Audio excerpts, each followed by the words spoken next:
আজকে বৃহস্পতিবার না? আজকের এই রাতটা যে জুমার রাত জানেন আপনারা?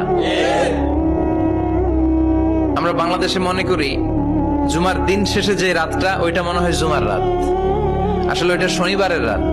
ইয়াউমুস সাবত, ইয়াউমুস সাবত, ইয়াউমুল আহাদ, ইয়াউমুল ইসনাইন, ইয়াউমুল সুলাসা, ইয়াউমুল আরবিআ, ইয়াউমুল খামিস, ইয়াউমুল জুমআহ। এই হচ্ছে 7 দিনের আরবি নাম। তা আজকে হচ্ছে ইয়াউমুল খামিস। এদিনে বিশ্বনবী রোজা রাখতেন, সোমবার বৃহস্পতিবার সুযোগ হলে রোজা রাখবেন। যারা রোজা রাখবে তাদের জন্য ইন দ্য ডে অফ জাজমেন্টে আল্লাহ স্পেশাল একটা গেট বানাবে জান্নাতে ঢোকার জন্য। ওইটার নাম হচ্ছে রাইয়ান। মান দাখালাহু লাম ইয়াজমা আবাদা। একবার who can enter within this door he will never be thirsty again. একবার যে দরজা দিয়ে জান্নাতে ঢুকতে পারবে আজীবনের জন্য তার গলার তৃষ্ণা মিটে যাবে।